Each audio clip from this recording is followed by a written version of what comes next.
이 난섭한 시대에 진정한 진보 정신이 무엇일까를 탐색하는 이원복 진보TV입니다.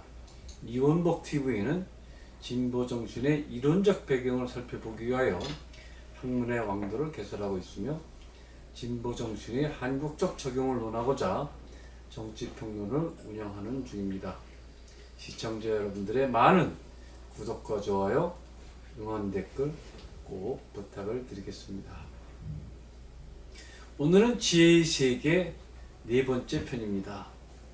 지난 편에서 저는 지혜라는 말의 뜻도 시대에 따라 변화해 왔다고 말씀을 드렸습니다. 현대 와서는 종합적 경영 능력이 지혜를 재는 하나의 지표가 된 게 아닌가까지 논하였습니다. 당연히 더 큰 세계를 읽는 눈, 더 큰 영역까지를 보는 눈이 필요해졌습니다. 그래서 지식도 야금야금 확장돼 나오는 것이었습니다. 아무리 기도를 해도 기적이 일어나지 않는 이유는 무엇일까요? 하나님은 어떤 기도는 들어주고 어떤 기도는 죽었다 깨어나도 들어주지 않는 것일까요? 하나님도 꼼짝 못하는 이 우주 내에 관통하는 법칙은 무엇이 있을까요? 이것을 파악하기 위해 인간은 지혜의 세계를 계속 확장해 나가고 있었다고 봐야 할 것입니다.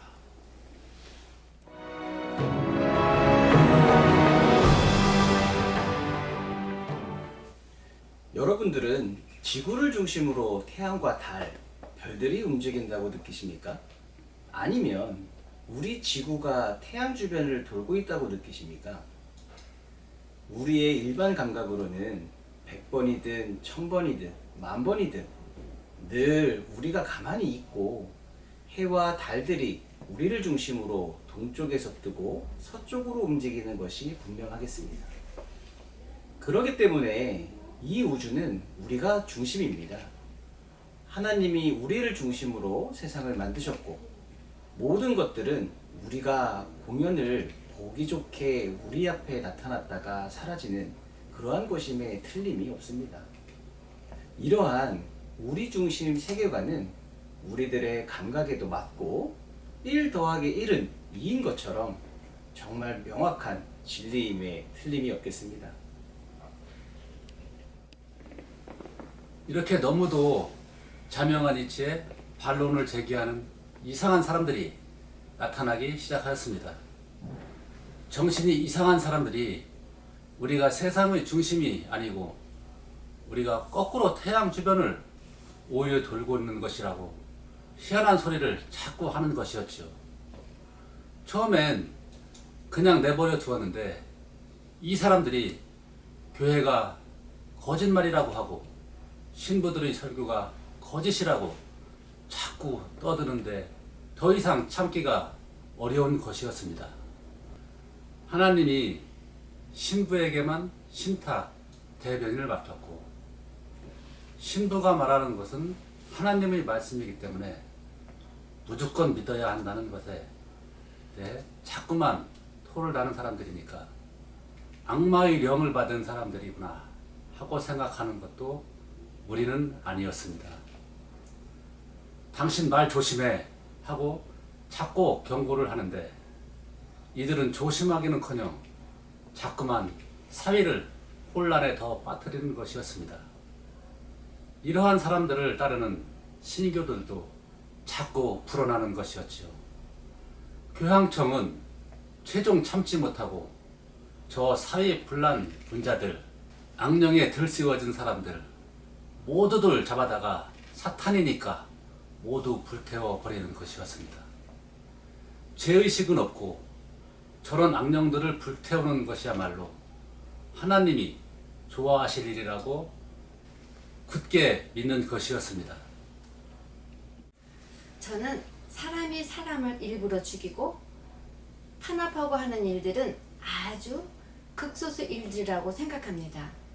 사람이 사람에 대한 혐오하고 대량 살상하고 하는 일들은 확실히 사회적 산물입니다. 사회의식 속에서 이러한 일들이 발생한다? 그런 이야기이지요. 내 동족의 이협적인 이방족들이라던가 우리하고는 다른 이상한 풍속을 가진 사람들이라던가 이런 요소들이 작용하여 혐오 행위가 일어나는 것입니다. 우리가 굳게 믿고 있었던 어떤 가치관들을 허무는 사람들에 대한 혐오의 표시. 코페르니쿠스는 중세 유럽 사람들에게 이렇게 혐오스러운 존재로 각인되고 있었습니다. 중세 교회들은 최대한 관용을 베풀어 이들이 어디서든지 마구 떠들고 다니는 것만 하지 않으면 건들지 않을 심산이었을 것입니다. 그런데 자꾸만 그의 제자 그룹들이 나타나는 것이었습니다. 이단자들의 세력이 점점 커지는 것이었습니다. 코페르니쿠스적 발상의 전환이라는 말이 한때 대유행을 한 적이 있었죠. 기존의 상식을 뛰어넘는 새로운 세계관을 선보일 때 나오는 말입니다. 다들 3 더하기 8은 11이라고 답변할 때 어느 집법 체계를 쓰느냐에 따라 답변이 달라진다고 말하는 것과 같지요. 구집법을 쓰는 나라에서는 1, 2가 답이다 하는 것입니다.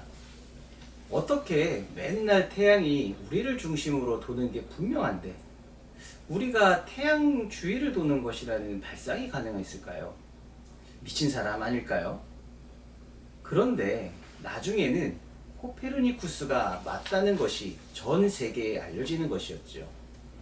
천문학자들의 관찰이 이러한 결과를 만들어낸 것입니다. 코페르니쿠스와 갈릴레오 등의 관찰이 진실이 되니까 더 넓은 세상까지 설명할 수 있는 세계관이 만들어지는 것이었습니다. 기존의 세계관이 거짓이 아니라 기존의 세계관은 작은 세계를 설명할 때 유용한 것이고 더 큰 세계관에서는 설명이 안 되는 한계가 노출되었다 해야 맞는 말이겠죠.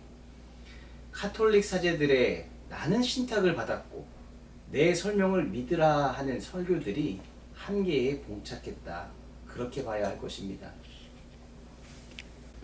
토마스 쿤 미국 과학사학자는 과학혁명의 구조라는 그의 저서에서 기존적 사고 구조에서 더 다른 한 단계 뛰어넘는 사고 구조로의 도약이 벌어질 때마다 패러다임 혁명이 일어난다고 설파하였지요. 지구 중심설에서 태양 중심설로 바뀔 때 패러다임 혁명이 일어났다 얘기하는 것입니다. 지구 중심설 때 진리였던 명제들이 태양 중심설로 바뀌어서는 진리값을 잃게 되는 명제들이 쏟아져 나온다 그런 얘기지요. 이제는 태양 중심설도 빛을 잃어 중심 해체설이 나오는 시대입니다. 다 자기가 있는 곳이 중심이다 하는 명제도 어느 필드장에서는 맞는 명제이다 할 수 있겠습니다. 과거 언어학을 공부하면서 신텍스, 즉 통사 구문론을 얘기한 바 있었지요. 교의학 체계로 들어가면 어떤 명제가 T일 때 이로 인하여 후속 명제들이 자동적으로 T 진리가 되는 일을 설명한 바 있었습니다. 로마 교황청이 이 사례의 대표적 예로 거론되곤 하였지요. 하나님의 아들 예수는 진리의 주관자이다로 설정해 놓으니까 그의 신택을 받은 신부와 교황청도 당연히 T, 진리의 세계이다가 되어버리는 것이었지요. 신부의 설교도 당연히 T가 될 수밖에 없고 교황청이 인정한 국왕들도 당연히 하나님의 군대이다가 되어버리는 것이었습니다. 이러다 보니 서구 기독교 문명은 T의 세계이고 이방족들은 야만, 점령당해도 싼 노예가 되어도 하나님이 인정하는 그런 세계관까지 만들어지는 것이었지요. 이러한 교회 학책에 이런 것들이 패러다임으로 엮이는 것이었고 지금 전 세계는 이러한 패러다임들끼리 갈등, 상대를 어떤 틀 속에 묶어놓는 언어 공작, 대중 공작의 갈등, 우리 정치권에서도 많이 이야기를 나오고 있습니다만은 상대를 어떤 고정틀, 프레임 속에 가두는 이런 무식한 일들이 자행되고 있다. 그런 이야기입니다. 자동차 회사들의 판매 전략에 이러한 프레임 씌우기가 많이 사용되곤 하였죠. 상대방 차는 에어컨이 안 좋다. 한번 프레임을 씌우면 반복해서 소비자들에게 세뇌가 될 정도로 이용해 먹는 시기였습니다. 정당들도 이런 프레임 씌우기 귀신들입니다. 한쪽에서 상대는 부편 기득권이야 하고 프레임을 씌우면 맞은편에서는 쟤들은 빨간 것들이야 하고 또 반격을 하는 것이죠. 회사의 오너 입장에서는 상대를 악마시해야 직성이 풀리는 그런 시기였습니다. 그러다 보니 구성원들조차도 이성을 상실하고 정말 상대는 다 그런 놈들이야 하고 확신범들처럼 행동하는 것이었습니다. 이 모든 게 소비자의 무지, 소비자들의 멍청함 때문에 취한 회사의 간교한 전략이라는 것을 알아차렸으면 좋겠습니다.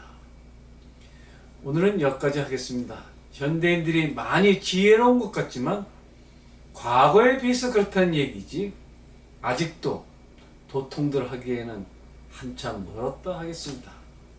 하기사 다 도통들 하면 법관들이 심심해서 어떻게 살겠습니까? 지금의 세상은 해석을 놓고 전 세계 구석구석 갈등이 폭발하는 시대임이 분명합니다. 이게 모두 정보의 대량화, 정보의 민주화 시대의 한 자아장일 수밖에 없겠습니다. 이 모든 갈등들이 다 정리되려면 앞으로 200~300년 정도는 더 세월이 필요할지도 모르겠습니다. 모든 사람들이 더 현명해지고 도사들이 되는 미래사회, 이런 날도 머지않아 올 것입니다.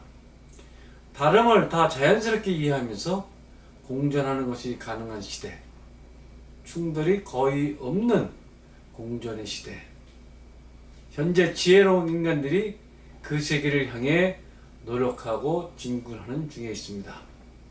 감사합니다. 그럼 다음 시간에 다시 만나 뵙도록 하겠습니다. 고맙습니다.